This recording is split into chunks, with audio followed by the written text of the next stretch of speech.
Hello everyone and welcome back to my channel. For this episode, I will be talking to you guys about my setup for the 2021 Hobonichi Weeks Mega.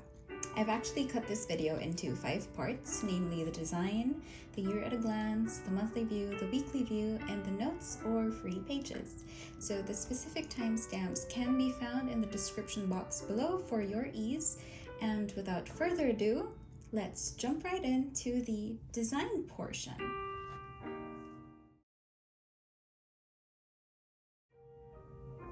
Okay, so this is going to be a short part because designing your Hobonichi will always boil down to personal preference. Your Hobonichi is a culmination of who you are and everything you've experienced encapsulated in a year. So in this particular video, this way of designing is my personal style and preference, and we'll be talking about this because this is my channel and therefore it's about me.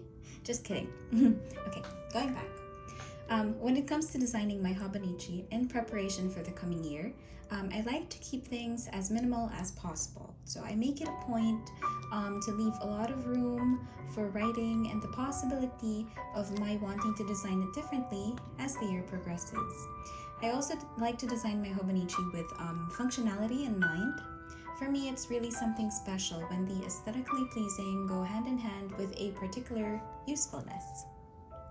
Okay, so just to give a brief example, I use a lot of washi tapes and stickers to design pages that I typically have no use for, such as the yearly view for 2020 and 2022. Being that this Hobonichi is set for my 2021, I want to be able to focus solely on this year. So it's kind of like living in the present, that sort of thing. So I also put markers on the weekly layout, so you can notice it from here, to more easily navigate through the different months of the year. So you'll notice I use washi tapes on the pages that have the first day, so I can easily find the beginning of each month. So this one is for January, and this one I believe is for February, and so on and so forth. And it's always a different washi design every month. Okay. So that's one way to mix functionality with designing.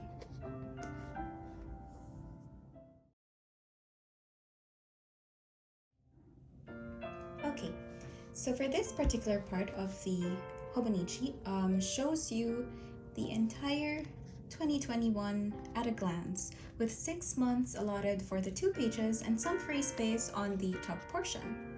For some, this layout can feel rather constricting, while for others, it can be a good dose of control yet liberating. I actually skipped out on using this in the last 3 Hobonichi weeks that I've owned. It was very difficult experimenting with it given the limited space. But for this year, I've had a particularly good idea which I feel will work for me for the entirety of 2021. So for my personal use, as an employee and a slave of capitalism, just kidding, I wanted this part to serve as a tracker for my vacation leaves, sick leaves, and overtime hours at work. I will also use this to keep track of holidays in the year, and as you can see, I've already plotted the regular and special non-working holidays for 2021. So in the top portion of this layout, I've listed down the labels VL, SL, and OT, so I can put in the actual number of each that I have at the beginning of the month. So in my office, we aren't exactly paid for our overtime hours. Instead, we are permitted to use these as leaves. So for every 8 hours of overtime service rendered, we are permitted to take a day's leave. So that's the purpose of this top portion for me. And right beneath those labels, I placed the word used. I'm not sure if that's visible. So on both sides, on both pages actually. So I can also track the total number of VLs, SLs, and OT hours I used up for that particular month, and then roll those over to the following month. So whatever I'd used, I'd subtract it from the total, and then whatever comes out would be the total for the next month, basically. So it's very straightforward how I'll be using this, and those of you who might want to do the same, please feel free to do so and even make adjustments depending on your work situation. But that's just me. That's just how I plan to use this particular layout for 2021.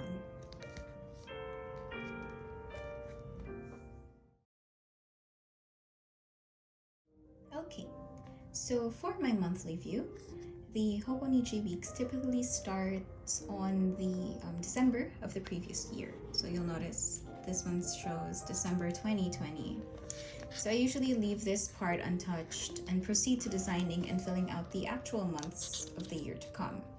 Okay.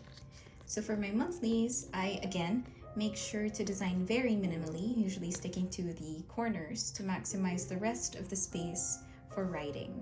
So the leftmost space allotted in the monthly view is where I place the birthdays I intend to keep track of for the month. You can also choose to include anniversaries here, for example, your parents' anniversaries, your work anniversary, if you wish to do so. It's again a very flexible way of setting up the monthly view of your weeks, so it's always up to you which ideas you'll apply and which ones you'll alter. But this is just me. So again, I just put a minimal design on the bottom right, and then birthdays. Okay, so contrary to the common usage, I don't put events or schedules on the actual monthly grid.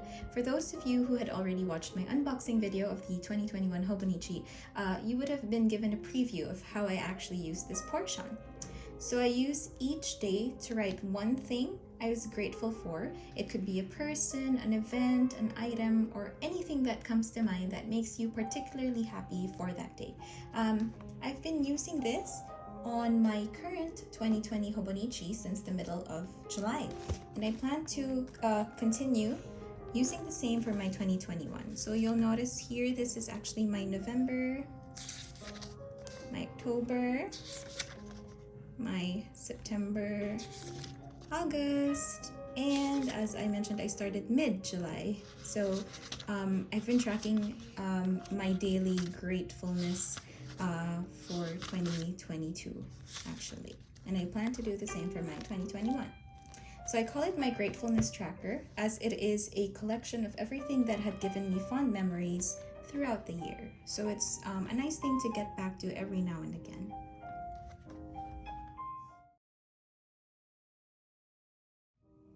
Okay, so as the main chunk of the Hobonichi weeks, one might actually think this part would take the cake for my daily planning. But actually, the weekly view is something I use hand in hand with the free pages. So for those of you who haven't seen my previous video, I actually use my Hobonichi weeks weekly layout and free pages with a bullet journaling system. So these two.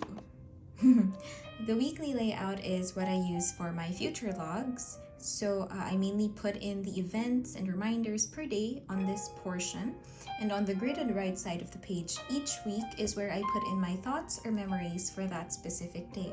Sort of like a journal, but given the limited area per day, I'm actually forced to keep my writings brief and concise. And this actually trains me to write better, with less flowery words and being more straightforward with how I write about my day. So on days where there wasn't much events to write about, nothing spectacular, I choose to design either with washi tapes, stickers, or I embellish that portion with my watercolor paints. So just to give you guys a brief, super mega brief example, I will, instead of my Tokyo Towers, I will show you guys my Ochitsuke. So you'll notice, here we go. So for the days where I didn't have much to write or anything to write at all, I used some stickers. For those that I did have something to write about, I kept it really short. So I made sure to limit my writing. Sometimes it would be like a little too much, so it would feel very compact and compressed.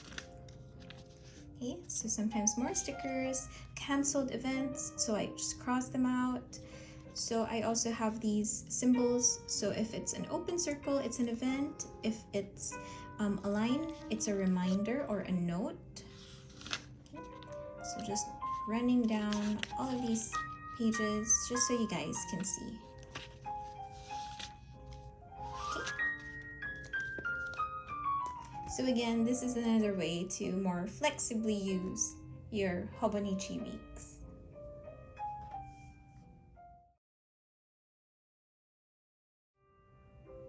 Okay, and last but not least is the notes or free pages portion of the Hobonichi weeks. As I mentioned previously, I used this part alongside the weekly layout in a bullet journaling system to allow me a semblance of flexibility in handling my days while keeping everything organized. So I began this setup in 2020 as well, mid-2020. A large chunk of my daily tasks and work can be found here. For a quick rundown of my Buju setup, I actually have 2 pages for the index to track all the information I need for easy navigating. And immediately after, I have the pages tracking my finances, actually, such as funds in a certain bank account, some investments and their respective returns, savings goal trackers to help me control my urge to spend on non-essentials, my bills, of course, things that I need to pay for, and around 24 pages dedicated to recording my bi-monthly expenses and salary. So that is actually a huge portion being used on my weeks, which is why I also decided to get the Hobonichi weeks for 2021 instead of sticking to the regular. Okay, and following after that is the Bujo proper with 2 pages allotted for the month's overview. So I have all of the dates here listed down, and then a free page, and the rest of the pages that follow are the dailies. So I already have January 1st ready. So overall, my setup for the Hobonichi weeks is actually very basic and minimalist. I will reiterate that the designing and setting up of your own weeks or planner is entirely up to you, and I am only here to share some ideas on what you can do to maximize your use of it based on how I've experienced it. If you guys made it to here, then wow, thank you so much for watching. I hope you enjoyed the video and got some more ideas for setting up your Hobonichi weeks.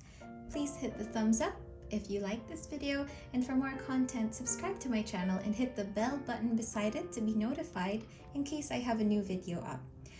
For more information on what the Hobonichi is, I actually discussed a little of this in my previous video. Please check out the link in the description box below in case you're curious. You might want to try out this Hobonichi planner in case you haven't yet. And that's basically it for now. Thanks again, guys. Bye for now, and I'll see you on the next one.